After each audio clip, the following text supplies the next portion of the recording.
चलो आप पिन कर दो हमें ना, ये तीन जो है ना इनको।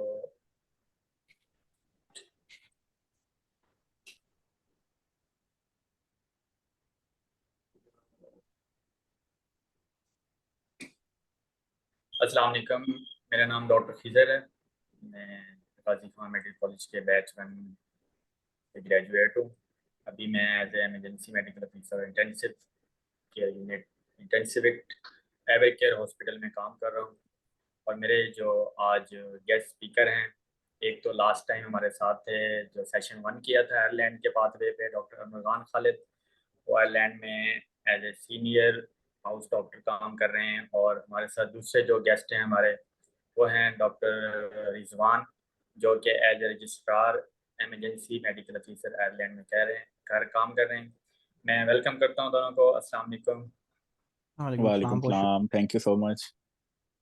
डॉक्टर रिजवान से मैं स्टार्ट करूंगा, थोड़ा सा आप इंट्रो करा दें, उसके बाद डॉक्टर अरमगान अपना इंट्रो करा दें। Thank you so much Khizar भाई for giving us the opportunity कि हम यहाँ पर अपना एक्सपीरियंस शेयर कर सकें। अपना बहुत ज़्यादा हमारे जूनियर्स हैं, बहुत ज़्यादा लोग जो यहाँ पर आना चाहते हैं।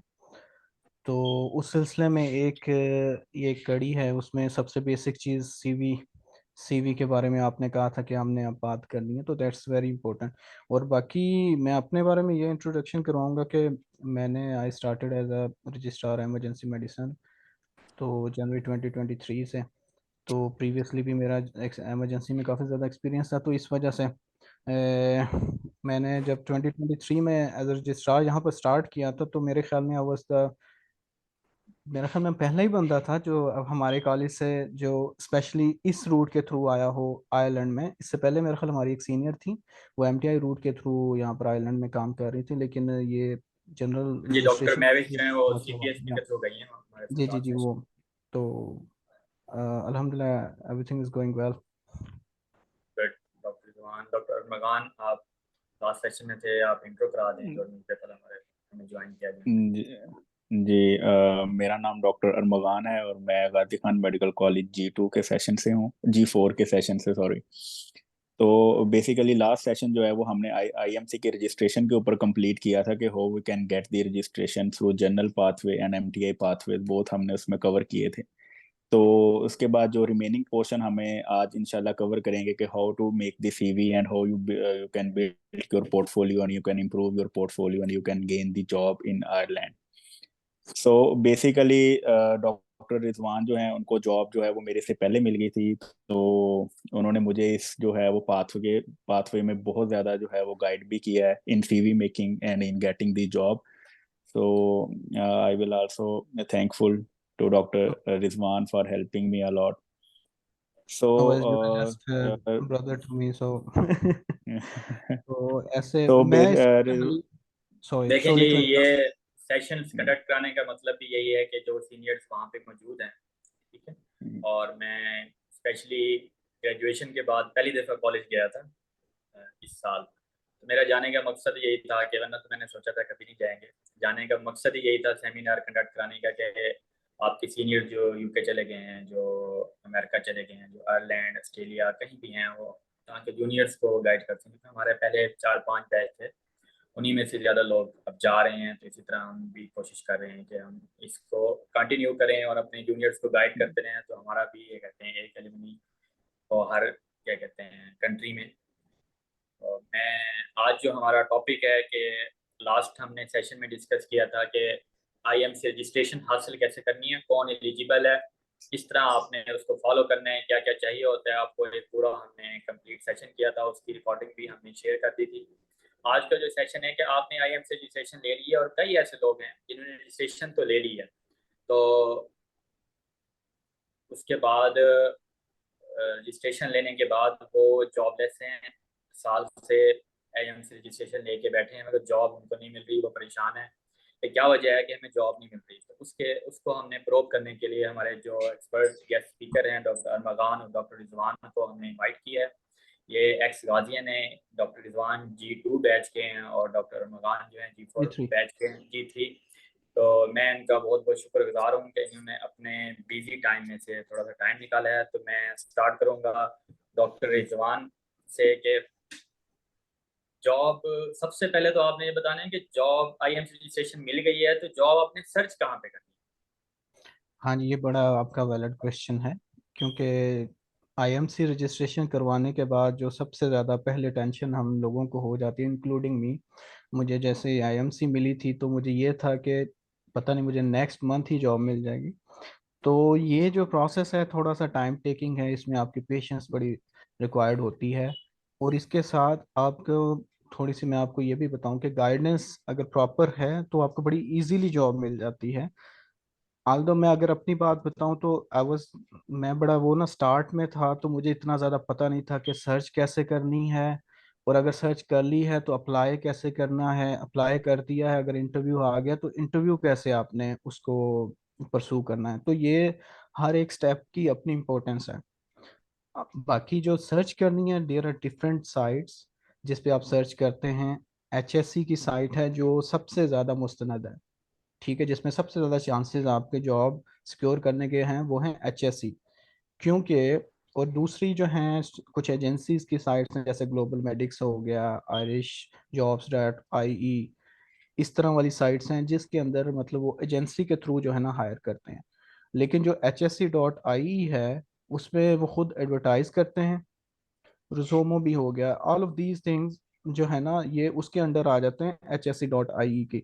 वो जो हमारी बेसिकली इनका मेन जो है साइट जिसके ऊपर ये एडवर्टाइज करते हैं जॉब, जब वहाँ पर वो एडवर्टाइज करते हैं, ये रिजोमो हो गया, ये जो दूसरी साइट्स हो गई, ये उसके थ्रू साथ इंटरलिंक्ड होती हैं।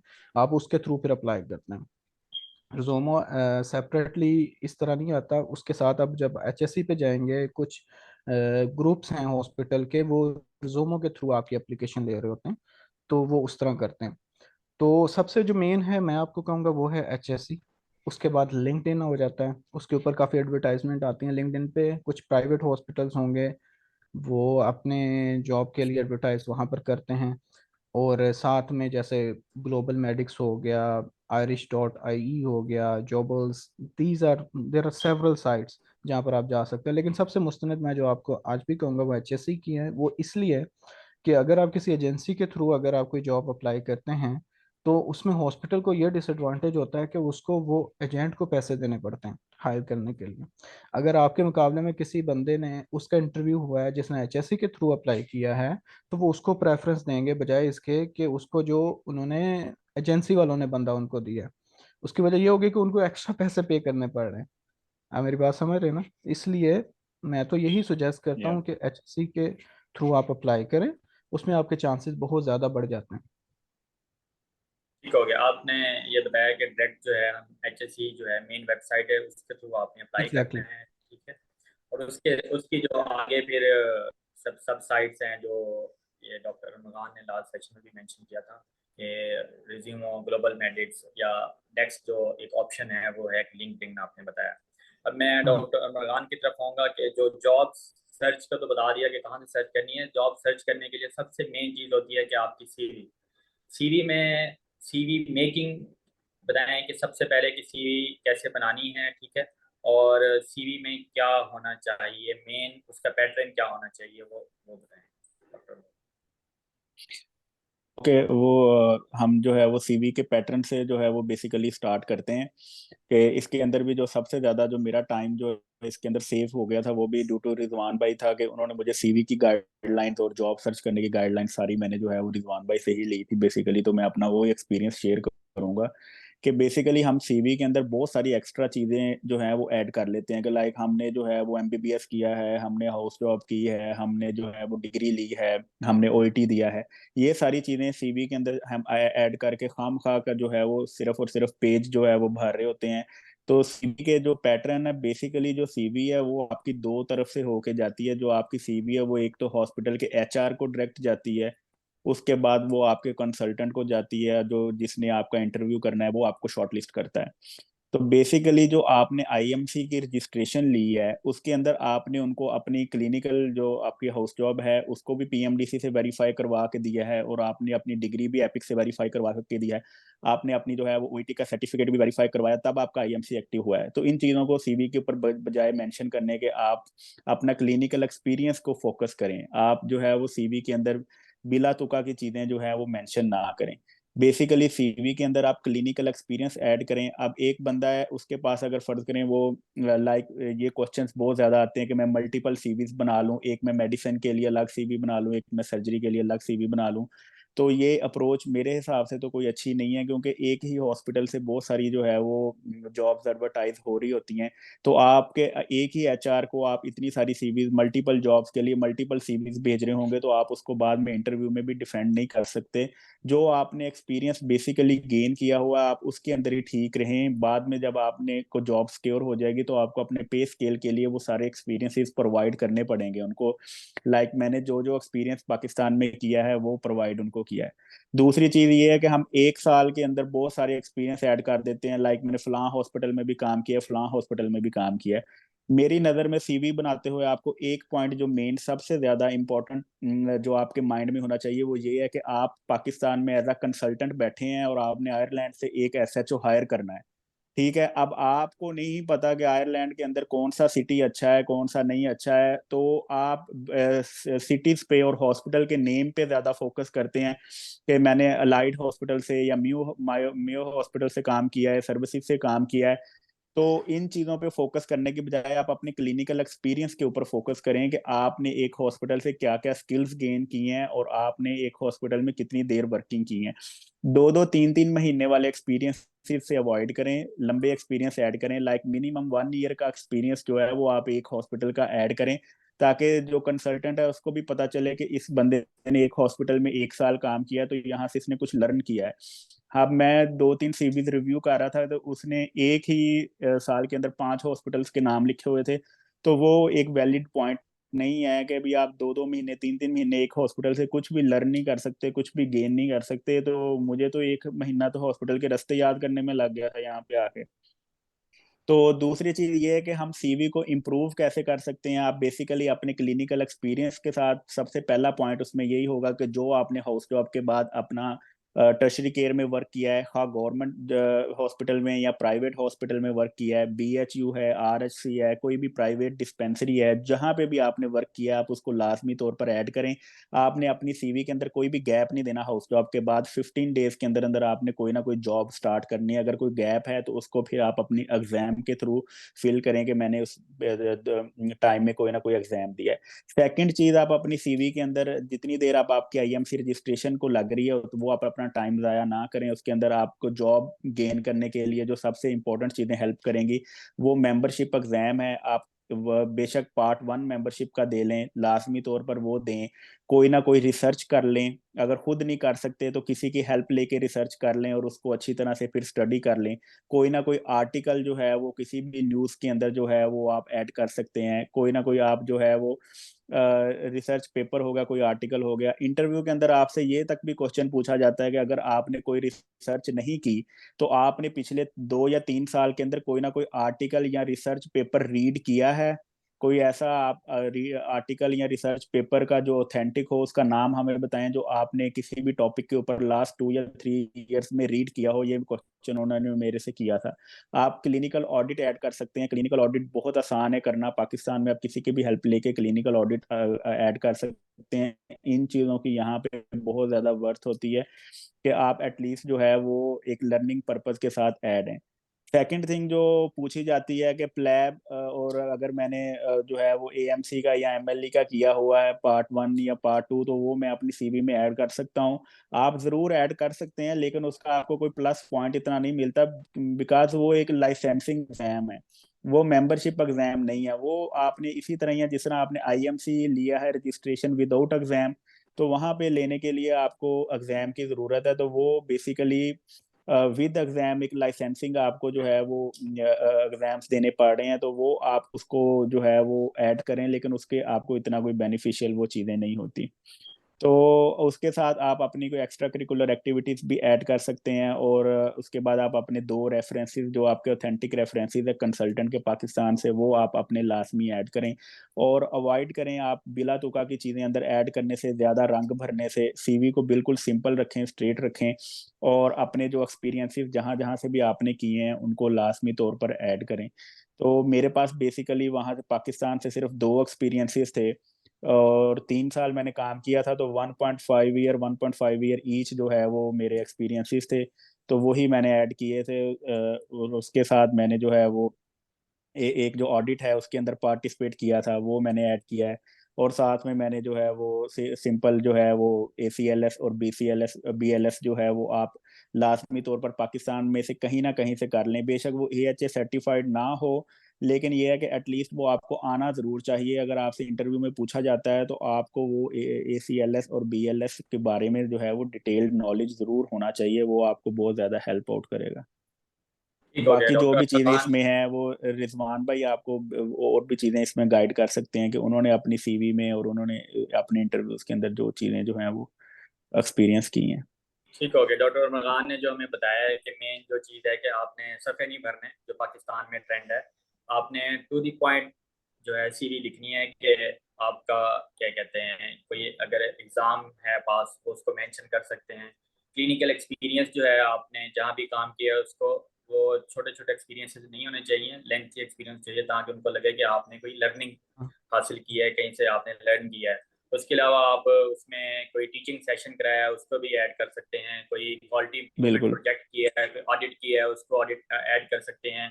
उसके अलावा आपने कोई रिसर्च वर्क किया है, ठीक है, कोई फेक रिसर्च भी की है अगर आपने, तो उसका आपको पता होना चाहिए कि आपने रिसर्च है क्या। मगर ये है कि यहाँ पे जो फेक रिसर्च लोग करते हैं तो आजकल तो वो बड़ी बैन हो गई है, मुश्किल हो गई है पाकिस्तान में।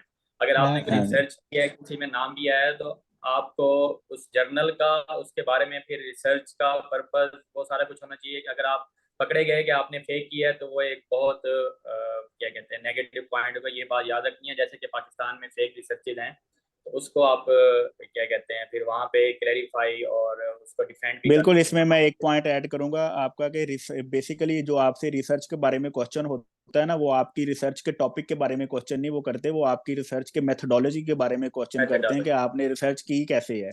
ठीक है, तो अगर हम कहीं से रिसर्च करवा भी लेते हैं तो हमें रिसर्च करनी नहीं आती है, उसके बारे में नहीं पता, तो आप उसको डिफेंड नहीं कर सकेंगे, तो वो आपके लिए एक नेगेटिव पॉइंट बिल्कुल। क्रिएट होगा।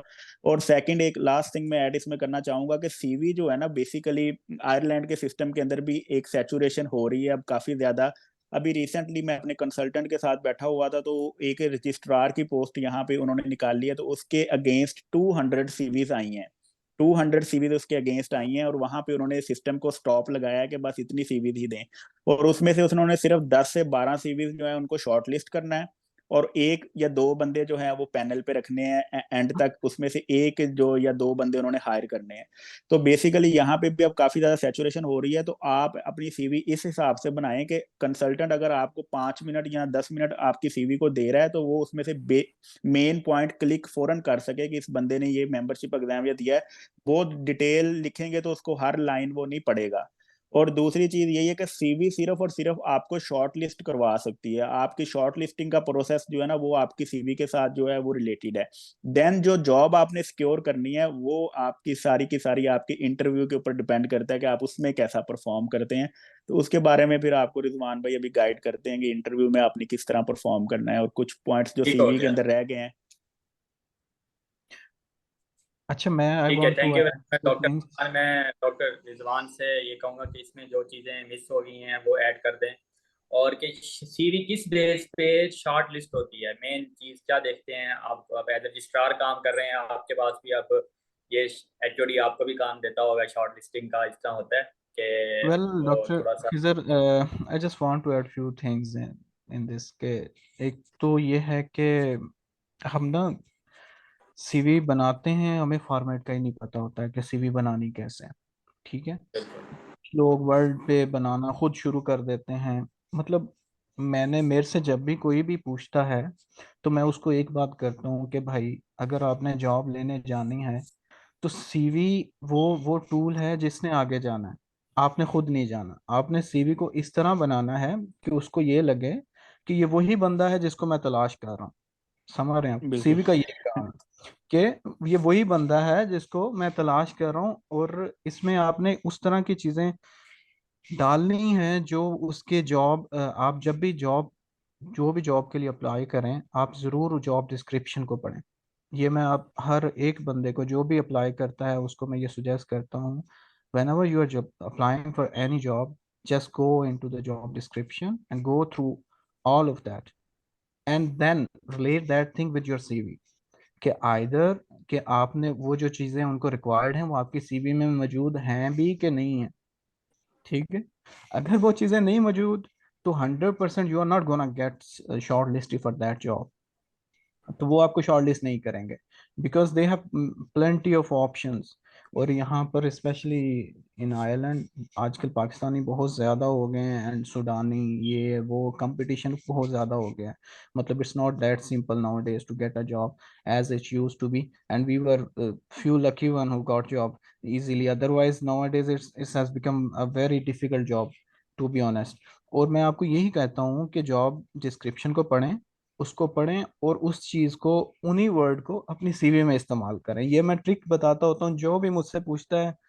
और अल्हम्दुलिल्लाह मैंने जब भी जिसको ये वाले ट्रिक्स जो भी जिन्होंने इस तरह इम्प्लाई अपने उसके अंदर इम्प्लीमेंट किए हैं, उनको कम से कम इंटरव्यू तो जरूर हुआ है। इंटरव्यू जब आपको, इंटरव्यू के लिए जब आप शॉर्टलिस्ट हो जाते हैं, बाकी उसके आगे वाली गेम अलग है। जो सीवी की गेम सिर्फ आपको इंटरव्यू तक लेके जाना है, इंटरव्यू में आपने अपने आप को एक्सप्रेस करना है, और इंटरव्यू में भी आपने अपने आप को ऐसे एक्सप्रेस करना है कि उसको लगे कि यार तुम कहाँ थे।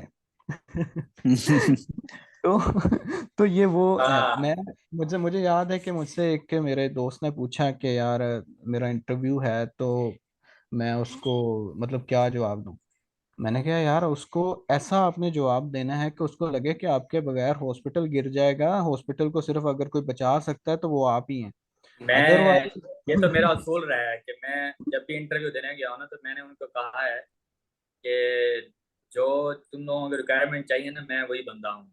ठीक है। एग्जैक्टली उन्हें कहना है कि तो भाई अगर तुम लोगों ने मुझे ना रखा ना, कोई और बंदा ही नहीं है इसके लिए। तो मैं एग्जैक्टली तो मैं जब पहली जॉब मेरी हुई ना, मेरी हाउस जॉब खत्म हुई 31 मार्च को, और मुझे याद है मेरी जो पीएमडीसी आई कोई 12 अप्रैल को ना। मैं अपने बैच में फर्स्ट था जिसने हाउस जॉब जल्दी खत्म कर ली, जल्दी स्टार्ट कर दी। तो मेरा इंटरव्यू 27 अप्रैल को हुआ मेरे ख्याल में। 27 को मैंने जॉब ज्वाइन की, 21 अप्रैल को मेरा इंटरव्यू था। तो वहां पे यूएसएमएल पास लोग आए हुए थे इंडस हॉस्पिटल में, और वहां पे तुझे पता है इंटरव्यू बेस्ड को जॉब देते हैं। कोई मेरा कोई भी रेफरेंस नहीं था। मैं इंटरव्यू देने गया था, तो मैंने जो 2 लोग सिलेक्ट हुए और बड़े बड़े लोग आए हुए, तो मैं तो फ्रेश ग्रेजुएट था। तो मैंने जो वहाँ पे हॉस्पिटल की एमएस थी ना, उसने मुझे कहा कि बेटा आपने आगे क्या करना है। मैंने कहा मैडम सिर्फ इंडस में जॉब करनी है, और वो मेडिसिन की जॉब थी। मैंने कहा मेरी जो इन फ्यूचर जो मेरा प्लान है वो एफसीपीएस मेडिसिन करनी है, और आगे जो है मैंने कंटिन्यू भी इंटरनल मेडिसिन में करना है। हालांकि मैंने जॉब जो है 20 दिन बाद छोड़ दी, वो और स्टोरी है ज्वाइन करने के। मगर यह है कि मैं इंटरव्यू में अल्हम्दुलिल्लाह मैं जहाँ भी इंटरव्यू देने गया हूँ, तो कभी ऐसा नहीं, और रिजेक्शन नहीं हुई आज तक। तो इंटरव्यू देना भी एक क्या कहते हैं वो एक है, और आर्ट है, सीवी वो एक एक बहुत आर्ट बड़ा है आर्ट है। और बहुत ज़्यादा लोग जिनकी सीवी बहुत अच्छी होती है, इंटरव्यू में अगर शॉर्टलिस्ट भी हो जाएं तो वो इंटरव्यू को सिक्योर नहीं कर सकते, जॉब सिक्योर नहीं कर सकते। उसकी वजह यह है कि एक तो लैक ऑफ कॉन्फिडेंस होता है, और एक इंटरव्यू की एक प्रॉपर प्रेपरेशन होती है।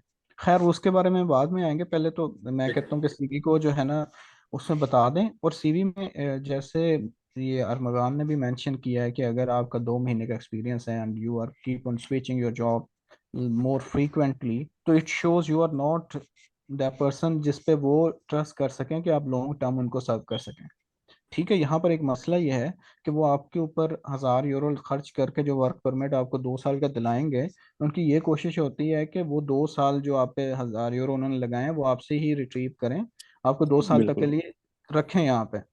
अगर हम्म, उनको ये लगे कि आपकी नेचर ये है कि आप हर 2 महीने बाद जॉब चेंज कर लेते हैं, तो वो दे वोंट ट्रस्ट यू।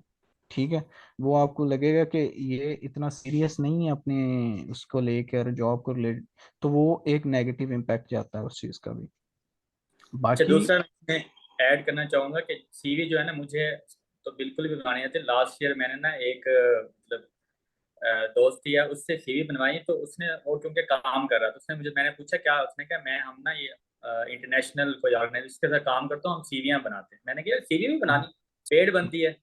तो मैं बड़ा एग्जैक्टली हैरान हुआ। तो उसने मुझे सीवी बना के दी ना, तो और वो तो उसकी लुक ही और थी, और देखते ही पता चलता था कि किसी प्रोफेशनल तरीके से सीवी बनी।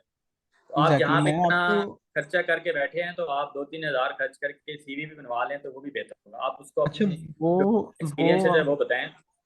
हाँ जी, हाँ जी, वो ज़रूर आप बनवा सकते हैं, लेकिन कुछ फ्री साइट्स हैं जहाँ पर आप खुद भी बहुत अच्छी सीवी बना सकते हैं। बिल्कुल। मैंने जब भी किसी ने पूछा है, मैं एक जो टेम्पलेट के बारे में ज़रूर बताता हूँ। और आप भी अगर, जो भी सुन रहे हैं मुझे, अगर आप उसको जाके अगर सर्च करें यूरोपास सीवी, उसके ऊपर बहुत ही ज़बरदस्त, बहुत ही या अच्छे टेम्पलेट्स पड़े हुए हैं। आप उसके ऊपर सीवी बनाएं, it looks like an international kind of a thing. ठीक है, वो एक हम जो वर्ड पैड पे बनाते हैं खुद लाइनें लगा के, तो उसका जो है ना, उसका वो वाला मज़ा नहीं है।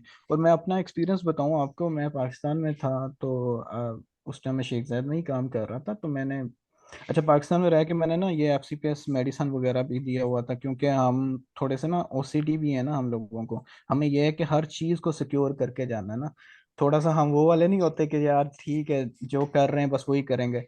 तो मैंने ना अप्लाई कर दिया SIUT में, कराची में। तो मैंने वहां पर सीवी अपनी ये भेजी, क्या कहते हैं, जो मैंने इधर आयरलैंड के लिए बनाई थी। तो उन्होंने ना मुझे शॉर्टलिस्ट कर लिया। तो मैं जब इंटरव्यू के लिए गया तो इंटरव्यू के बाद मुझे उन्होंने कहा कि ठीक है, आपको हमने ना रख लिया है, तो हमें ये बताएं कि आपने IMM से पहले वाली ट्रेनिंग कहाँ से की है। तो मैं एकदम उनके मुंह की तरफ देखूं, मैंने कहा मैंने तो कोई ट्रेनिंग नहीं की। तो वो कहते हैं हमें तो ये लगा है कि आपने ट्रेनिंग की हुई है 2 साल की, हमने तो आपको वो जो 3 साल की जो होती है स्पेशलिटी ट्रेनिंग रेजिडेंसी उसके लिए प्रोग्राम। बुलाया। तो उस दिन मुझे रियलाइज हुआ कि आपकी सीवी का कितना इम्पैक्ट होता है, कि वो समझते हैं कि बिकॉज आप खुद नहीं जा रहे हैं, सबसे पहले आपकी सीवी जा रही है, उसने इंप्रेशन छोड़ना है कि आप बिल्कुल। कैसे हैं। और आपने अपना इम्पैक्ट तब डालना है जब आपको सीवी के थ्रू, आप जब शॉर्टलिस्ट हुए, आप इंटरव्यू में गए। तो जो जो मैं आपको, I can not stress enough the importance of a very good CV. और सीवी में जो सबसे अच्छी जो चीज़ है, जो सब बाकी सारी चीज़ें ऐड ऑन है, ठीक है, कि हमने इसके ऊपर काजू डाल दिए, ये किशमिश डाल दिए, वो तो सब कुछ डाल दिए, लेकिन जो मेन जो चीज़ है, जो मेन डिश है, वो आपका प्रैक्टिकल एक्सपीरियंस है। लेट मी टेल यू, अगर आपका प्रैक्टिकल एक्सपीरियंस नहीं है तो तो बहुत कम चांसेस है, because you are competing with many people जिन्होंने ट्रेनिंग कंप्लीट कर ली है, जिनका मल्टीपल जगह पर एक्सपीरियंस है। और मेरे साथ कैन यू इमेजिन कि मैं जब हॉस्पिटल जाता हूँ, अब मैं बहुत ही यंग लगता हूँ, उनको लगता है कि ये कल का लड़का उठ के MBBS करके यहाँ पर आ गया। 40 साल 45 साल के लोग जो है ना वो रजिस्ट्रार कवर कर रहे हैं, और मैं उनके साथ जब कर रहा होता हूँ तो थोड़ा सा मुझे भी थोड़ा फील, मैं भी उनके साथ एक वो वाला होता है, रिस्पेक्टिव वाला तो रिलेशनशिप होता ही है, लेकिन थोड़ा सा बंदा वो भी फील करता है। और स्पेशली मैं ये कह रहा हूँ कि पिछले दिनों मैं एक पेशेंट देख रहा था, उसने मुझसे पूछा कि वे आर यू फ्रॉम, मैं क्या, from Pakistan. So you are doing internship, मैं no I am working as a doctor here. So they were very surprise के यहाँ पर कल्चर इतना ज़्यादा नहीं है कि यंग लोग इतनी जल्दी मतलब ये सीनियर पोस्ट पे आए। तो ये भी बड़ा वो जो है ना वो होता है। अच्छा, डॉक्टर रिजवान, मैं आपकी बात को काट रहा हूँ, तो ये नहीं। क्वेश्चन एक पूछा है डॉक्टर साहब ने कि आपको सीवी जो है फोकस किस चीज़ पे करनी चाहिए। सीवी, जैसे कि डॉक्टर मुगान ने कहा है कि सीवी जो है हमें डिफरेंट नहीं बनानी चाहिए। अगर इमरजेंसी की जॉब आई हुई है और हम्म। बंदे ने जो है काम किया हुआ है जनरल मेडिसिन में, कार्डियोलॉजी में, या किसी उसकी ट्रेनिंग की हुई है, तो वो फिर अपना एक्सपीरियंस जो है वो कार्डियोलॉजी का ही शो करे या इमरजेंसी का, तो वो किस तरह देखिए, हम जो काम कर रहे होते हैं, जैसे आपने एज ए एमओ काम किया है, आपने मुझे हम्म। बताया था, आपने एज ए एमओ काम किया है टीचिंग हॉस्पिटल में, और वहाँ पे आपने डिफरेंट डिपार्टमेंट्स में काम किया है, एनेस्थीसिया में भी काम किया है, इमरजेंसी में, आर्थो में। तो वहाँ पे तो आपको पता है ED के लिए सब चीज़ें चाहिए होती हैं, तो उसको आपने इमरजेंसी का एक्सपीरियंस शो कराया था, या फिर आपने ये शो कराया कि मैं 6 महीने एनेस्थीसिया में काम किया है, 6 महीने आर्थो में काम किया है, रोटेशन पे काम किया है, किस तरह इसका थोड़ा सा डिफरेंट बता दें। हाँ जी, आपका क्वेश्चन बड़ा बड़ा अच्छा है। और ना इमरजेंसी के जॉब की सबसे खूबसूरती ये है कि ये ना, इमरजेंसी समझ लें कि का किरदार माँ वाला है, ये हर चीज़ को समेट लेती है अपने पास। ठीक है, आपका आर्थो का एक्सपीरियंस है, आपका गायनी का एक्सपीरियंस है, आपका किसी चीज़ का एक्सपीरियंस है, क्योंकि इमरजेंसी में हमें जो केसेस देखने हैं वो हर फील्ड के आने हैं, बच्चे भी आने हैं, बड़े भी आने हैं, गायनी भी आनी है। खैर मैं आपको बताऊं, यहाँ पर आके वो तो हमने आर्थो, डॉक्टर ऐश हमें पहले दिन से कह रहे हैं कि emergency medicine is the mother of all. All exactly, it's the same specialities. Same theme is that कि हमने इनिशियल रिससिटेशन देनी है आपको। कुछ भी आ सकता है, यू नेवर नो।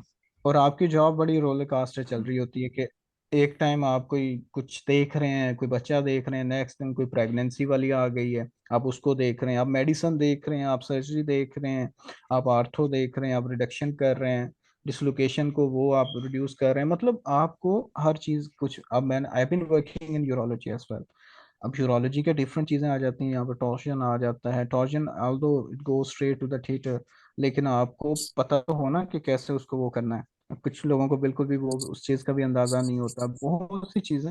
जिस चीज का भी आपको एक्सपीरियंस है, specially if you are working in a cardiology, that's an add on कि आपके पास एमआई आ रहा है, तो आपने हर चीज की इनिशियल रिससिटेशन आपको पता होनी चाहिए if you want to work in in emergency specially. तो सीवी में आपने अपनी स्पेशलिटी को ही बताना है कि अब मैं इस जगह पे ये काम करता रहा हूँ, और उसमें इमरजेंसी प्रोसीजर्स मैं क्या क्या करता रहा हूँ। एक जो चीज़ मैं देखता हूँ, I been reviewing so many CVs, जो 6-7 महीने में मैंने बहुत ज़्यादा सीवीज देखी हैं, उसमें ना लोग जो है ना कि मतलब कुछ गायनी की एक मैंने सीवी देखी, उसमें लिखा हुआ था कि मैंने सी सेक्शन कर दिया, मैंने ये कर दिया इंडिपेंडेंट।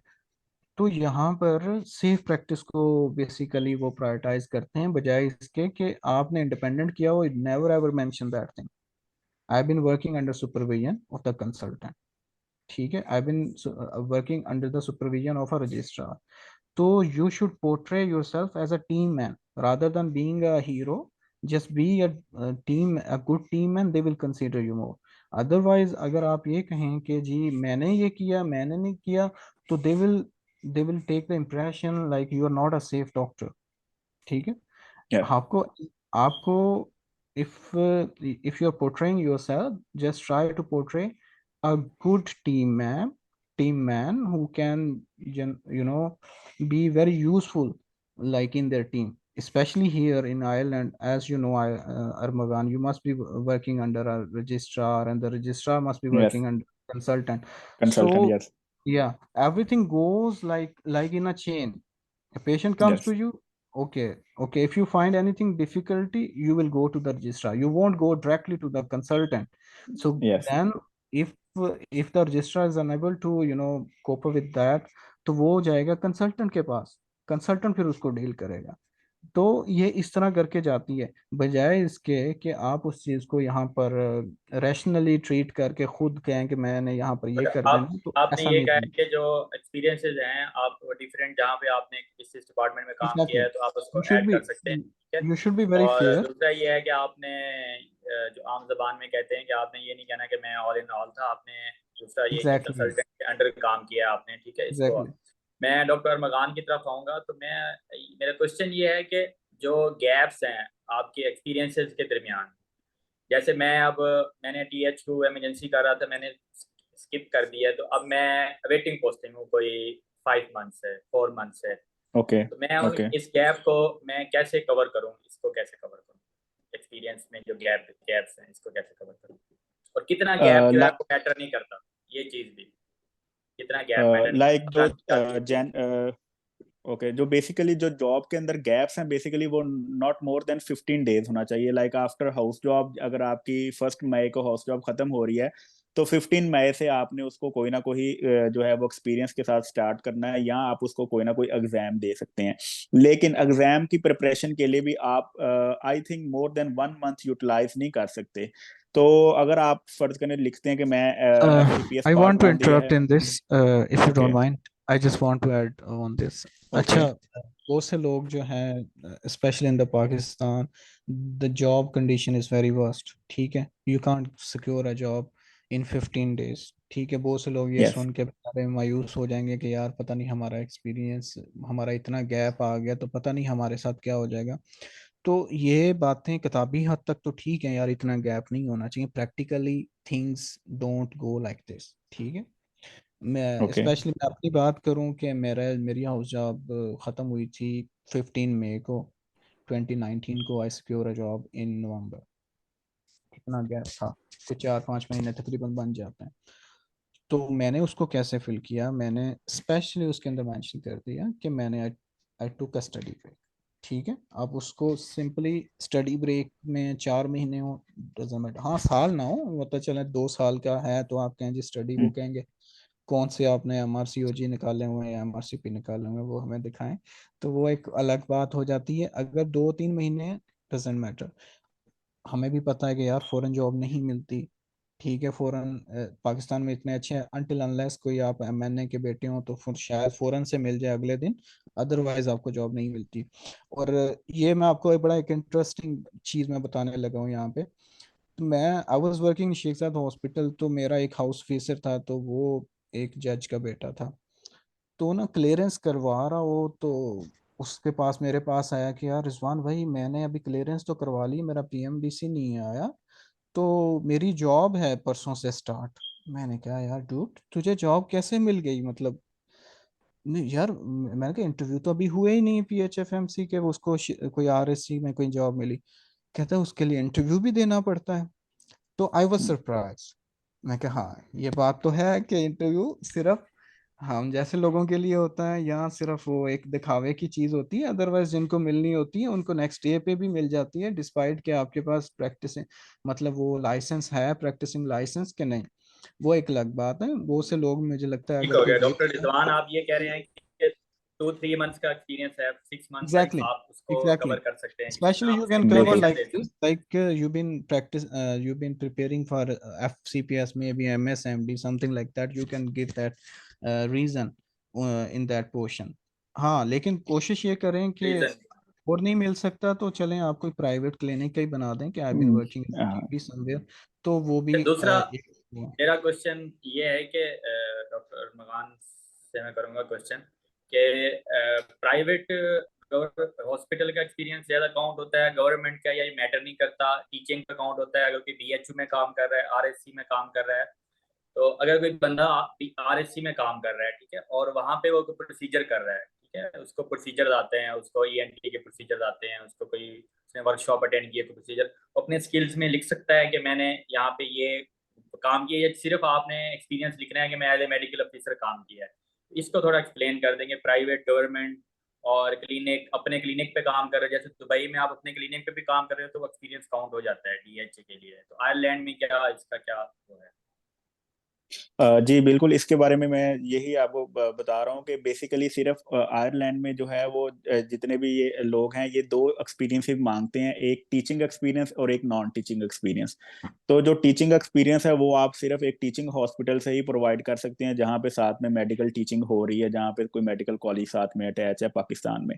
बाकी जितने भी एक्सपीरियंसेस हैं वो सारे एक सेम कैटेगरी में फॉल करते हैं, आइदर वो प्राइवेट है, वो BHU का है, वो RSC का है, वो टर्शरी केयर का है, DHQ या THQ नॉन टीचिंग में। लेकिन उसमें सबसे मेन चीज यही है कि अगर आप कोई भी प्रोसीजर मेंशन कर रहे हैं या अगर आप कोई भी ऐसी चीज मेंशन कर रहे हैं तो उसको कंसल्टेंट सुपरविजन के साथ लाजमी तौर पर मेंशन करें। आपकी सबसे बेसिक चीज यही है कि अगर आप ये बता रहे हैं कि मैं RSC के ऊपर जो है वो चेस्ट ड्रेन पास कर रहा हूँ, या मैं जो है वो उसके अंदर कोई भी ऐसा प्रोसीजर कर रहा हूँ जिसके अंदर मुझे कंसल्टेंट सुपरविजन चाहिए और वो मैं खुद ऑन कर रहा हूँ, तो इसमें हम ये समझते हैं कि वो बड़ा इसमें जो है वो हमारे से इम्प्रेस होंगे, तो बेसिकली वो इम्प्रेस नहीं होते। ये एक not a good safe doctor, तो ये एक अच्छी प्रैक्टिस नहीं कंसीडर की जाती। आपने अपने कंसल्टेंट का जो है वो साथ में सुपरविजन और रेफरेंसेस हर चीज में जरूर मेंशन करने हैं। और जैसे रिजवान भाई बता रहे हैं, अगर कोई 4 से 5 महीने का अगर कहीं ना कहीं गैप है तो उसको सबसे आसान तरीका फिल करने का यही है कि आप किसी ना किसी GP क्लिनिक को मेंशन कर सकते हैं, या आप अपना प्राइवेट क्लिनिक या किसी कंसल्टेंट सुपरविजन के अंदर GP क्लिनिक के साथ आप उसको जो है वो फिल कर सकते हैं कि मैं किसी कंसल्टेंट के साथ किसी GP क्लिनिक के अंदर मैंने इतनी देर उसमें वर्क किया है, या आप उसमें स्टडी लीव ले सकते हैं।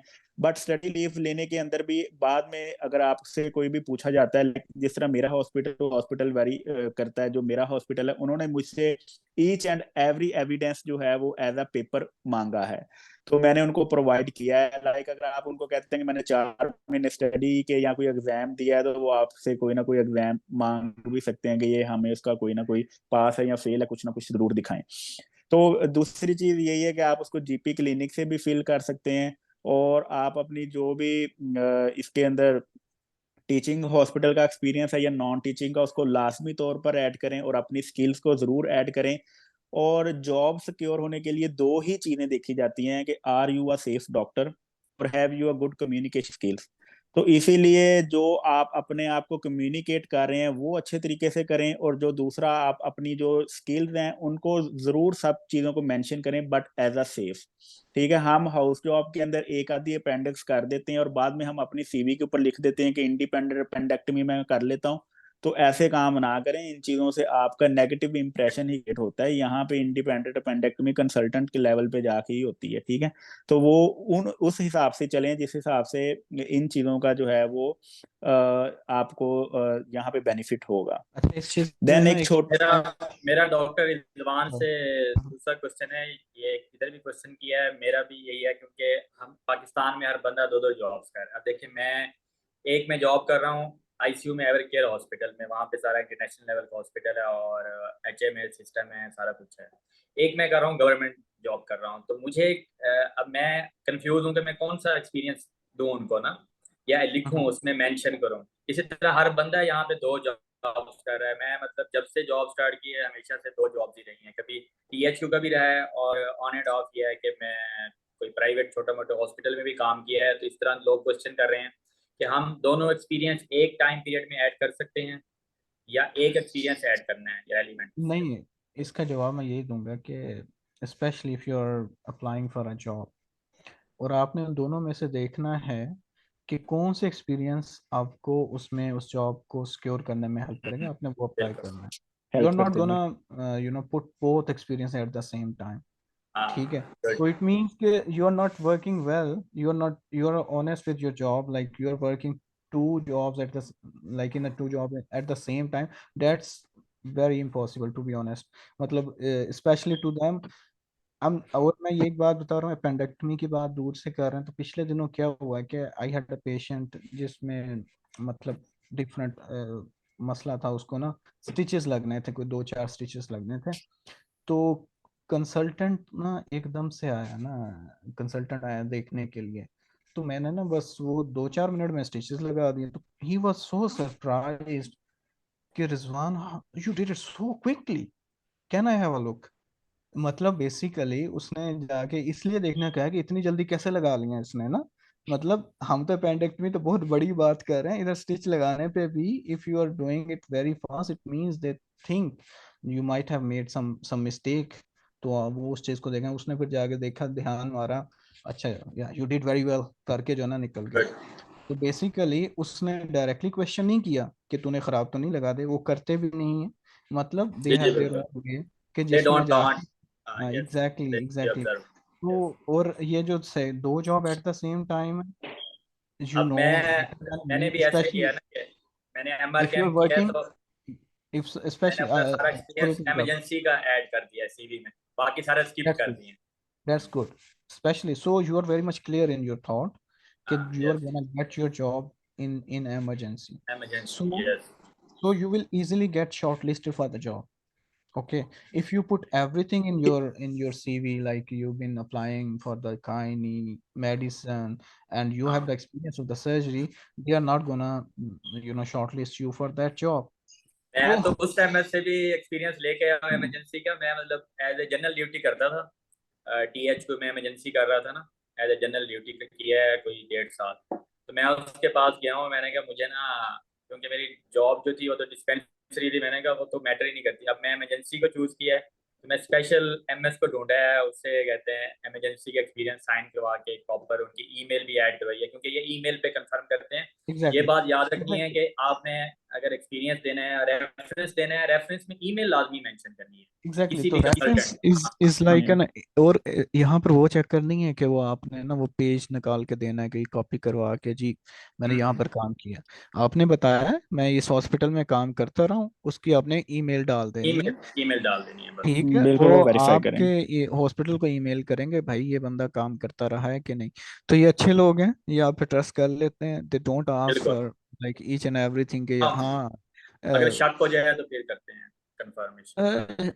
यू नो व्हाट, जब आप इंटरव्यू में उनके सामने बैठते हैं ना, वो जो 2-4 क्वेश्चन करते हैं उसके बाद पता चल जाता है कि इस बंदे को कितना काम आता है कितना कितना नहीं आता। काम है, इमरजेंसी में काम किया है कि ठीक नहीं है, किया। और बाकी ये जो एक्सपीरियंस की बात आती है तब जब पे आपने उनके साथ नेगोशिएट करनी है। फिर वो आते हैं कि अच्छा जी आपको इतना एक्सपीरियंस है 10 साल का, लाएं ज़रा आप अपना ज़रा दिखाएं, आपको पैसे तो हम उस हिसाब से देंगे। हाँ, हक नहीं खाता ये आपका, लेकिन फिर वो आपको नाजायज़ देते भी नहीं है कि पता चले आपको काम नहीं आता और आप कहें मैं 10 साल का एक्सपीरियंस लेकर आ गया, तो फिर वो आपको सबसे लोएस्ट स्केल पे रखेंगे। अगर उनको लगता है कि ठीक है भाई इसका ये काम है, तो उसको उस हिसाब से रखेंगे। वो पैसों के लिए आता है एक्सपीरियंस जहाँ पे अदरवाइज आपने सीवी में मेंशन कर दिया और आपने, हाँ आवाज़ आ रही है? अच्छा, आपने सीवी में मेंशन कर जी जी। दिया और उन्होंने आपको शॉर्टलिस्ट कर लिया और आपका इंटरव्यू अच्छा हो गया, यू आर सक्सेसफुल, तो आपको जॉब मिल गई, आपकी जॉब गारंटी होगी। और वो फिर वो रेफरेंस को मेल करेंगे कि भाई इसका कंडक्ट कैसा था, कि इसका लैंग्वेज कैसी थी, प्रोफिशिएंसी थी कि नहीं थी, इंग्लिश बोल लेता है कि नहीं बोल लेता। और और हमें काफ़ी ज़्यादा हेजिटेंसी होती है स्पेशली व्हेन, जब हम बिल्कुल स्टार्ट में आते हैं जॉब में, कि क्योंकि हमारा लेवल बड़ा बेसिक होता है स्पेशली इन स्पीकिंग। जब हम इंटरेक्ट करने के लिए आते हैं तो हम उतना अच्छे तरीके से इंटरेक्ट नहीं कर सकते। और यहाँ पर बहुत से किस्म के जो है ना, उनके इस तरह की चीज़ें पेशेंट से बात कर रहे होते हैं, कुछ चीज़ों की समझ भी नहीं आ रही होती स्टार्ट में। फिर आस्ता आस्ता उसको आप गेट यूज टू होते हैं। और अच्छी चीज़ ये है कि यहाँ के लोग इस चीज़ को समझते हैं, वो आपको एक प्रॉपर टाइम देते हैं और उस टाइम के अंदर आप यूटिल, अगर उनको लगता है कि आप जी उनके काम के बंदे हैं तो ठीक है अगला कॉन्ट्रैक्ट देंगे, अदरवाइज वो आपको कॉन्ट्रैक्ट नहीं देंगे। ठीक है। Doctor Margan, thank you doctor Rizwan for detail. इस चीज को मैं थोड़ा सा अभी एक्सप्लेन एक डॉक्टर चीज में कर देता हूँ कि रिजवान भाई ने जो सबसे आपको अच्छी टिप इसमें यही दी है कि आप धड़ाधड़ एक ही सीवी बना के हर जॉब के लिए ना फेंकें। सबसे पहले थोड़ा सा टाइम दें डेली, और जॉब की डिस्क्रिप्शन दी होती है, हर जॉब के साथ उसकी डिस्क्रिप्शन मेंशन होती है। हर जॉब की डिस्क्रिप्शन खोल के 2 मिनट के लिए उसको लाजमी रीड आउट कर लें कि उसमें वो बंदा जो मांग रहे हैं वो किस टाइप का मांग रहे हैं। उसमें आप अपनी सीवी को थोड़ा सा उस हिसाब से मोल्ड कर सकते हैं कि लाइक अगर उन्होंने फर्ज करें ACLS का BLS का एक्सपीरियंस मांगा है, आपके पास है, आप उसको ऐड कर सकते हैं।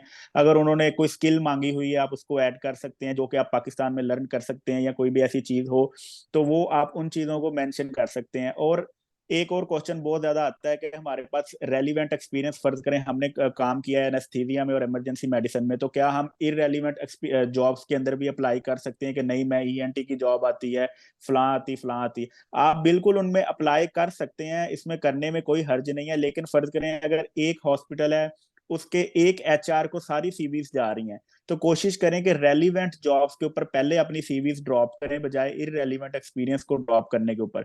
एक हॉस्पिटल है, मेरा जो हॉस्पिटल है उसके अंदर जितनी भी पोस्ट आएंगी उसकी सीवी एक ही ईमेल के ऊपर जाएगी सारों की।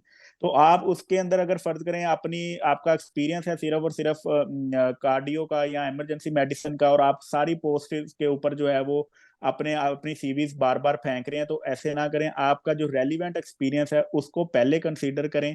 बाकी अगर किसी हॉस्पिटल की दूसरी जॉब्स आई हैं लाइक सर्जरी का SHO आया है, यूरोलॉजी का है, रोमाटोलॉजी की आती है, यहाँ पे साइकेट्री की आती है, एनेस्थीसिया की हैं, आप उनके ऊपर भी ड्रॉप कर सकते हैं। लेकिन अपने क्लिनिकल एक्सपीरियंस को फेक ना बनाएं कभी भी। ये चीजें यहाँ पे मैंने देखी हैं, एक बंदे ने अपना OET सर्टिफिकेट फेक दिया हुआ था और हमारे हॉस्पिटल ने उसकी रजिस्ट्रेशन कैंसिल करवाई है। तो आप कोई ऐसी चीज फेक दें और वो अगर आपके अगेंस्ट थोड़ी सी भी प्रूव हो जाती है तो वो फिर लाइफ लॉन्ग आपके साथ चलेगी। और जो चीज भी आप उनको देंगे वो एटलीस्ट बाय ईमेल, आपके ऊपर ट्रस्ट करते हैं और आप बाय ईमेल उसको वेरीफाई जरूर करते हैं। मैंने जो एक्सपीरियंसेस दिए हैं और मैंने जो रेफरेंसेस दिए हैं उनका प्रॉपर फॉर्म आपके कंसल्टेंट को जाता है और वो फिल होके वापस आता है। तो जो 10 से 15 मिनट का आपका इंटरव्यू है उसके अंदर वो आपको इतना जज कर लेते हैं कि ये बंदा कितना सच बोल रहा है। ठीक हो गया। आपने डॉक्टर रिजवान और इन्होंने ये बताया कि आपने जो एक्सपीरियंस ऐड करना है, एक तो रेलिवेंट एक्सपीरियंस ऐड करना है, दूसरा ये है कि एक्सपीरियंस जिस हॉस्पिटल का देना है उसकी ईमेल लाजमी देनी है। अगर वो कंफर्म करना चाह रहे हैं तो आपको वैलिड ईमेल होनी चाहिए। और आपने हॉस्पिटल को, क्योंकि हमारे पाकिस्तान में ईमेल को कभी वापस देखते भी नहीं है, यहाँ पे तो आपको फ़ोन एग्जैक्टली। करना पड़ता है, भाई तो आपको हाँ ईमेल जी। आई होगी, आपको यह हाँ जी। ईमेल आएगी, आपने फॉलो अप करना है खुद एग्जैक्टली कंसल्टेंट को भी एग्जैक्टली। कि आपने अप्लाई और किया था। तो आपको ईमेल आएगी तो आपने उनको रिस्पांस अच्छा देना है और उनको लिख के भेजना है कि सर ये रिस्पांस देना है, ताकि वो कॉपी पेस्ट करके भेज दे, वरना वो लिखने में भी हफ्ता लगा देगा। ये बात नहीं, याद रखना ऐसा पाकिस्तान में ऐसा मसला। होता है खिजर भाई, मैं आपको इंटरप्ट कर रहा हूँ, सॉरी। उसमें यह है कि कुछ लोग ऐसे, उस बंदे की आपने ईमेल देनी है जो जिसको बे ईमेल यूज करनी आती हो। नहीं, जिसको दिल में ये ना हो कि पता नहीं ये यहाँ से चला गया तो पता नहीं मेरे पे क्या, मैं कौन सा एहसान कर रहा हूँ इस पे। कुछ लोगों को इसमें भी इतराज होता है बिल्कुल रेफरेंस बिल्कुल लेने ऐसे में। ही है। अच्छा, लेकिन क्या होता है कि ये ना एक फॉर्म भेजते हैं जिसको आपने डाउनलोड करना है, उसको निकालना है, बिल्कुल उसको फिल करके अपने स्टैंप और साइन करके भेजना होता है मोस्टली ना। तो कुछ लोग उसमें भी इतनी वो करते हैं, उनके दिल में आ जाता है कि पता नहीं हम इतने इम्पोर्टेंट हो गए हैं कि हमारे बगैर ये काम नहीं चल बिल्कुल सकता। तो आपने बंदा देख के रेफरेंस देना है, पता चले इस तरह के बंदे का दे दिया है और फिर आप फिर रोते आप रहेंगे। रोते रहे ऐसे ही। अब मैं तो बताऊं, हमारे एक मतलब जानने वाले हैं, तो उसका एक्सपीरियंस का गैप था जैसे ना 6-7 महीने का गैप था। वो मैंने शुरू में भी गैप था, फिर अभी आफ्टर जीएमसी भी उसका गैप था, तो मैंने अपने क्लिनिक का एक्सपीरियंस दिया हुआ था। मैंने वो सारा कुछ बना के दिया, फिर मैंने ईमेल भी क्लिनिक की बनाई हुई थी, तो वो मैंने दी हुई थी। तो वो मैं फिर कम ही खोलता था, तो मैंने एक दिन उसको कहा यार तुम ही पासवर्ड ले लो, तो ऐसा ना हो कि ईमेल आए और मुझे, क्योंकि मैं तो पर्सनल ईमेल देखता हूँ, वो क्लिनिक वाले तो कभी कभी बना देखता है और कभी लॉग इन नहीं होती। तो मैंने कहा जब आए तो वो उसको फॉर्म भी आया है और उसने खुद ही फिल करके उसको वो दे दिया है। तो ये इस तरह का बंदा होना चाहिए जो ये आपको on the full record cooperate ये करे। बात नहीं करते खिजर भाई, ऑन द रिकॉर्ड नहीं ये कहना। ये डॉक्टर सईद, इसको अरे ना वो स्किप कर देना। कट कर देना। चले आप। लाइक चलें, एक अच्छा छोटा सा दूसरा टाइम नहीं, एक है वो और बस चीज, अभी लास्ट दो। क्वेश्चन, लास्ट हाँ जी। क्वेश्चन ये है, उसके बाद हम क्वेश्चन आंसर ऐड, करेंगे। एक चीज मैं ऐड करना चाहता हूँ। मतलब जो ACLS और BLS की बात कर रहे हैं वो हमें जी ज़रूर करना चाहिए, और बिल्कुल, AHE सर्टिफाइड ही करना चाहिए। मैं अपना सर्टिफाइड स्पेशल करना चाहिए। डॉक्टर और रिजवान जो है अपना, वो पछता रहे हैं हाँ अनसर्टिफाइड। मैं पछता इसलिए रहा हूँ कि मैंने बड़ा वेल वेल नोन किस्म का हॉस्पिटल है हमारा उधर हाँ आपने बताया था। पाकिस्तान में। तो मैंने वहाँ से ACLS और BLS कर लिया। अकॉर्डिंग टू डैम के ये AHA सर्टिफाइड है, लेकिन उन्होंने उसके ऊपर लिखा हुआ था from the members of AHA certified something like that. मतलब वो AHA सर्टिफाइड नहीं था। आल्दो उन्होंने बताया बड़ा अच्छा था, आपको रिफ्लेक्सेस बन जाते हैं, लेकिन वो जब मैंने यहाँ पर ला कर उनको सर्टिफिकेट दिखाया तो उन्होंने कहा कि नहीं भाई ये सही नहीं है। फिर मैंने दोबारा 500 यूरो भरे, दोबारा यहाँ पर AHA सर्टिफाइड सीएमएच, वाला। मैं बता दूं, CMH Lahore, exactly CMH। CMH Lahore जो है वो एएचए सर्टिफाइड है, और सीपीएचपी एएचए सर्टिफाइड है डेफिनेटली। और सीएमएच रावलपिंडी में भी है, वो भी। ये दो जो है ना अथेंटिक मुझे पता है जिनका ये एग्जैक्टली। सर्टिफाइड है, शिफा एक जहाँ से। शिफा शिफा वो नहीं है, AHA सर्टिफाइड हाँ नहीं है। ठीक है, लेकिन ये बात है। वो बता आपको सही मतलब चीज़ें बता देते हैं। और मैंने यहाँ पर आके एक्सपीरियंस किया कि बहुत चीज़ों का फर्क होता है। जहाँ पर हमें AD का पता चला कि अच्छा तो ये होती है, जो हमने सिर्फ सुना था AD लगाएंगे ये करेंगे वो करेंगे, बुलाएंगे कैसे, सब कुछ यू डू इट। और यहाँ पर पूरा कोड रन करवाते हैं। ये नहीं होता कि हमने जुबानी दिखा के रिदम दिखा रहे हैं कौन सा रिदम चल रहा है, नहीं नहीं मैं भाई।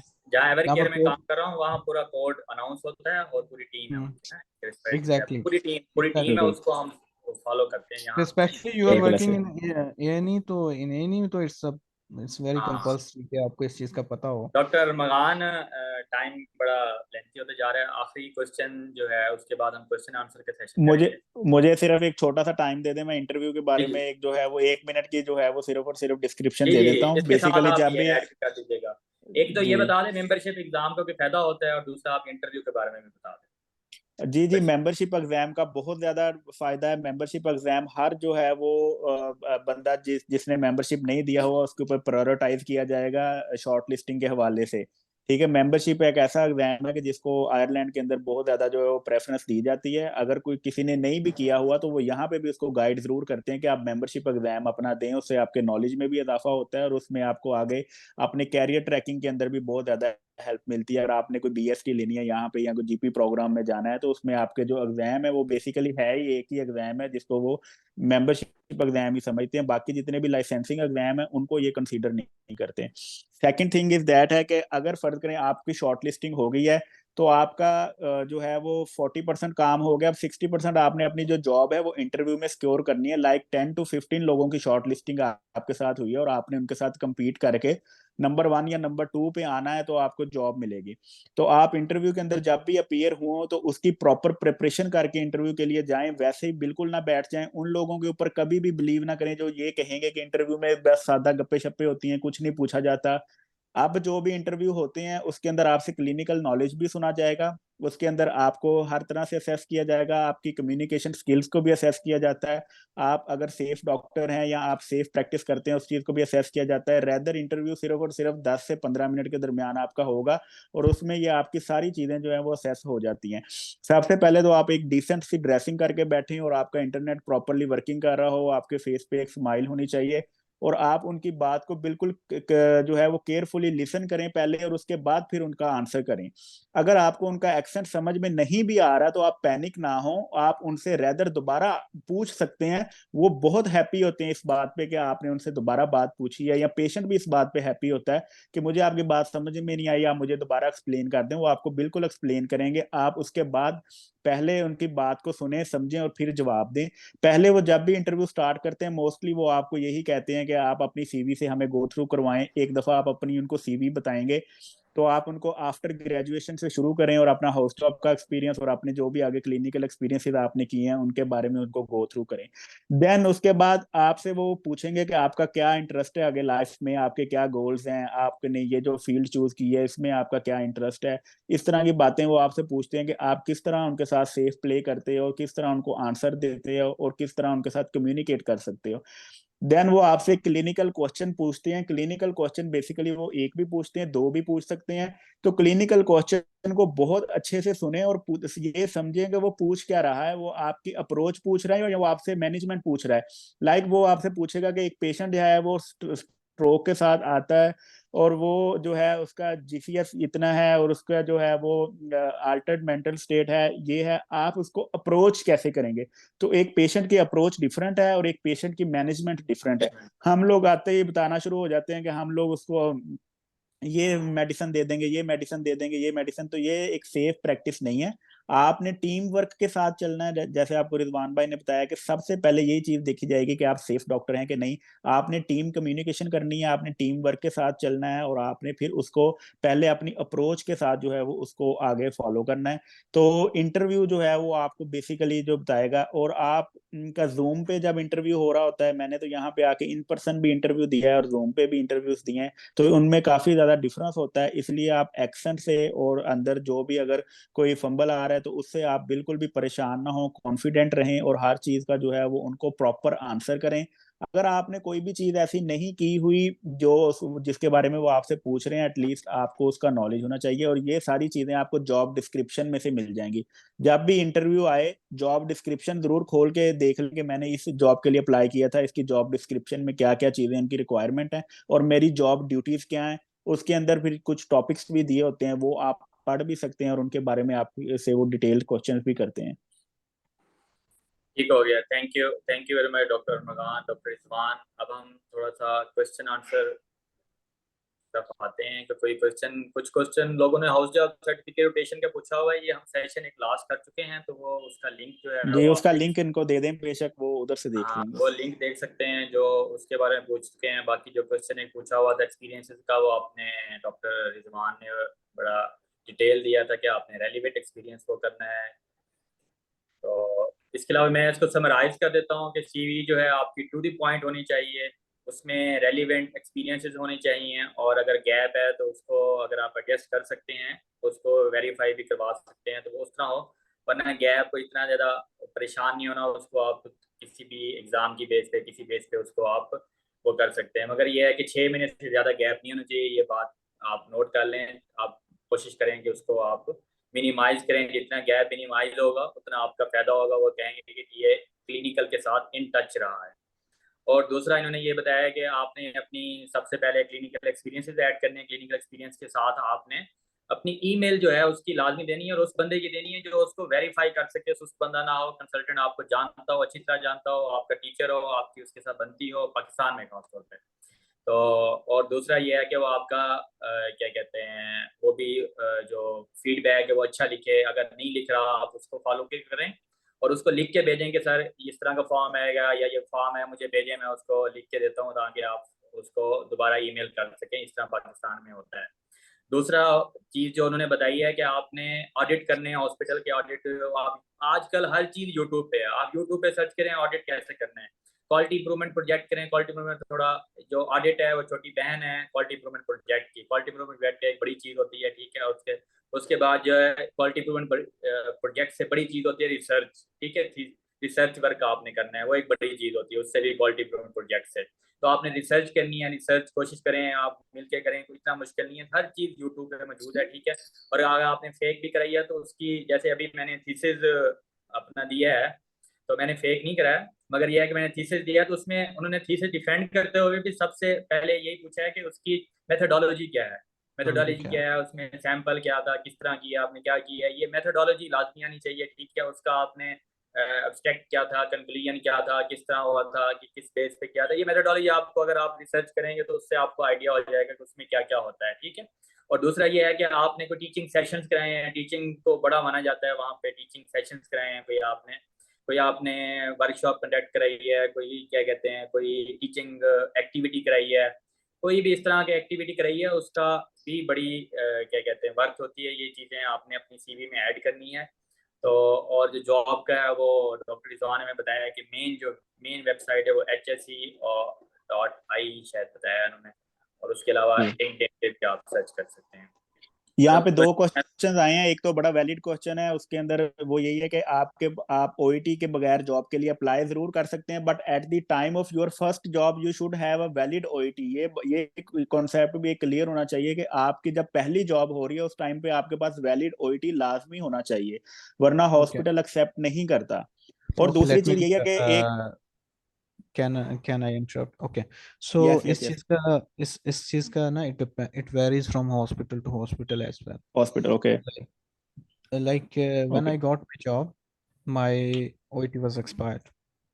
Okay. Okay So they didn't even bother to say कि यार क्यों expire हो गया, दोबारा दो।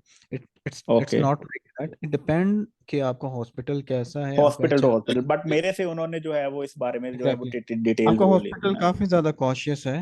हाँ आई हाँ वुड से बिल्कुल। कि चेंज कर लें। हो सकता है कि मेरे ऊपर उनको कुछ शक हो। तो मैं आपको यही कह और रहा हूँ कि सेकंड एक सेकंड एक बड़ा एक फनी जी जी, एक चीज़ मैं आपको इस चीज़ का, सॉरी सॉरी अरमगान, मैं इसमें ये जी जी कहना चाहता हूँ कि बेसिकली आजकल रजिस्ट्रेशन प्रोसेस इतना लंबा हो गया है हो गया कि है, बिल्कुल हर बंदे का जो एक है वो साल लग हो जाता है। रहा है। हाँ जी वो इस हाँ चीज़ जी को अंडरस्टैंड करते हैं और जॉब मिलते मिलते आपका अगला साल भी गुजर जाता है। ठीक है, बिल्कुल ऐसे ही आप है। यहाँ तो बिल्कुल आखिर में होते हैं, आपकी एक्सपायरी के पास होता है या एक्सपायर हो चुका होता है। और ये तो चीज भी जॉब डिस्क्रिप्शन के अंदर मेंशन होती है कि आपके पास जो है वो ओईटी वैलिड होना चाहिए या नहीं होना चाहिए, ये जॉब एग्जैक्टली, डिस्क्रिप्शन में ये उसके ऊपर मेंशन लिखा होगी ये होगा। चीज भी। बट हाँ जी you can take a chance on that. ठीक है, you should on that apply. बिल्कुल अप्लाई। ठीक है, आपके पास है। और वो जो जब आपका इंटरव्यू होता है उसमें वो असेस कर लेते हैं कि क्या आपकी समटाइम्स अगर आपको आप उनको उनकी समटाइम्स अगर आप उनकी रिक्वायरमेंट में पूरा उतर रहे हैं तो वो आपको ये भी कह देते हैं कि आपने इतने इतने टाइम के अंदर आप ओईटी दोबारा दे दें, अगर आपको उनकी जी जी कम्युनिकेशन बिल्कुल। स्किल। मेन जो चीज़ है कि आपका इंटरव्यू में कम्युनिकेशन स्किल्स अच्छी हैं, आप उनको सेटिस्फाई कर रहे हैं, तो ओईटी ये है कि वो उधर नहीं भी करते, ये भी हो जाता है। नो, जैसे भी ये ये डॉक्टर एक एक एक एक और क्वेश्चन है, दैट्स लाइक ये कि हमारा अगर ओईटी एक्सपायर हो गया उसके बाद लाइसेंस के लिए अप्लाई कर सकते हैं। तो ऐसा नहीं हो सकता। एट द टाइम ऑफ जी application for the license you need to have a valid OET, but for the बिल्कुल। job you can apply for the different jobs, because sometimes वो कहते हैं कि ठीक है यार, मतलब अगर आपको उनको लगे कि आप में expertise हैं and they are looking for a person like you, तो they will consider you. Otherwise for the registration you need to have a valid OET. और एक कह रहे बहुत हैं जो है वो क्वेश्चन स्टेप्स। पूछा गया है मेरे से, कोई 4 से 5 दफा ये क्वेश्चन किसी ने भी किया था कि अगर हमारे पास कोई भी क्लिनिकल एक्सपीरियंस ना हो, हम हाउस जॉब के फौरन बाद अप्लाई कर रहे हैं, तो मेरे भाई आप ये किस तरह अप्लाई कर सकते हैं? हाउस जॉब के फौरन बाद तो पहले आपने ओईटी देना है, देन आपने ओईटी एपिक देना है। देना है, देन आपने 1 साल की रजिस्ट्रेशन करवानी है। तो 1.5 साल तो आपने कोई ना कोई काम तो करना है ना। तो ऐसा नहीं है कि उसके अंदर आप कोई भी क्लिनिकल एक्सपीरियंस ही ना ऐड करो। तो विदाउट क्लिनिकल एक्सपीरियंस आप अपनी सीवी को कैसे जो है वो किसी के थ्रू पहुंचा सकते हैं? कि आपने हाउस जॉब के बाद मिनिमम 1.5 साल का तो प्रोसेस तो आपको लगना ही लगना है ना। तो उसके अंदर हाँ आप कुछ ना कुछ तो उस टाइम पे कर रहे हो। आप फौरन हाउस जॉब के अगले दिन जॉब के लिए तो नहीं अप्लाई कर सकते। यहाँ पे आपने रजिस्ट्रेशन भी पहले लेनी है, उस टाइम के अंदर अपना क्लिनिकल एक्सपीरियंस, अपनी सीवी, अपना पोर्टफोलियो बिल्ड करें। एग्जैक्टली, इसमें थोड़ा देखो टाइम लगता है। बेसिकली इस बिल्कुल प्रोसेस में पहले तो 4 से 5 महीने में हो जाता था, आजकल मैंने देखा है काफ़ी ज़्यादा टाइम लग रहा है, 9 महीने से 1 साल लग रहा है आजकल। 1 साल लग रहा बिल्कुल। है। और एक और चीज़ मैं आप लोगों को सबको ये बताना चाहता हूँ कि बहुत से लोगों के जानने वाले भी होंगे, आइलैंड में भी होंगे, इवन यूके में होंगे, डिफरेंट जगह पे होते हैं। तो कुछ लोग, स्पेशली कुछ दिन पहले मुझे भी किसी मेरे दोस्त का जानने वाले का मैसेज आया कि मुझे काफ़ी अरसा हो गया, कोई 8-9 महीने हो गए अभी तक जो है ना मुझे कोई रिस्पांस नहीं आया। तो मैं अब क्या करूं, क्या आप जाकर वहां पर आईएमसी के ऑफिस से पता कर सकते हैं?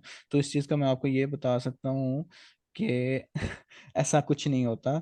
अगर हाँ आपने जी। अप्लाई किया है तो एक ड्यू प्रोसेस में एक ड्यू टाइम लगता है, वो टाइम लगेगा।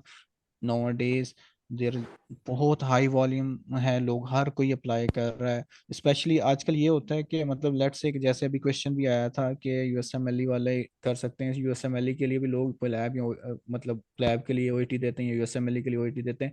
वो कहते हैं कि चलो साइड बाय इसके लिए भी अप्लाई कर देता हूँ, इसकी वजह से और ज़्यादा लोग ज़्यादा अप्लाई करते हैं। और ये आइलैंड वाले हम हमारे जैसे ही हैं, बस इनके मैं कहूँगा स्किन कलर गोरा है, बाकी ये सुस्त हमसे थोड़ा से ज़्यादा ही होंगे।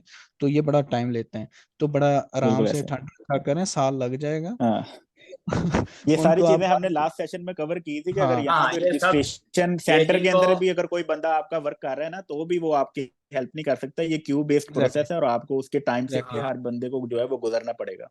एग्जैक्टली। चलें। जी, doctor Rizwan, doctor Amargan, thank you very much for a detail thank you session. So much. और आप लोगों ने दोनों ने थैंक टाइम यू। निकाला है। तो मेरा तो ये मकसद है सेशन कंडक्ट कराने का कि अगर एक बंदा भी राह रास्त पे आ जाए या एक बंदे की जॉब हो जाए हमारी वजह से, तो ये एक सदका जारिया होगा। तो इंशाल्लाह अल्लाह ताला आप लोगों को जज़ा दे इसकी। और thank you so much. Guardian की ये है कि आपने हेल्प, और हर वैसे तो हर किसी की, और स्पेशली अपने, क्योंकि हमारे कॉलेज को जो है आप लोग पहले मेरे ख्याल में आयरलैंड जो गए हैं, डॉक्टर रिजवान, डॉक्टर फगान, डॉक्टर कोमल, डॉक्टर मैरिश, आप पहले 4 हैं जो मतलब गए हैं वहाँ पे। और इसी हाँ तरह जी। यूके में चंद लोग गए हुए हैं, तो आप लोग गाइड करते रहें इंशाल्लाह, ताकि ज़्यादा से ज़्यादा लोग इकट्ठे हों। और डॉक्टर अहमद मुझे कह रहे थे कि खिदर भाई जल्दी पहुंचे यूके और वहाँ आके कैफ़े बनाए अपना। कैफे का मसला हमारा तो डिजी सही है ना? खान से शुरू होगा और वो नहीं नो कभी भी खत्म खिजर होगा। सही है भाई, ना? तो रिकॉर्डिंग स्टॉप कर दो। तो खिजर भाई इसका मैं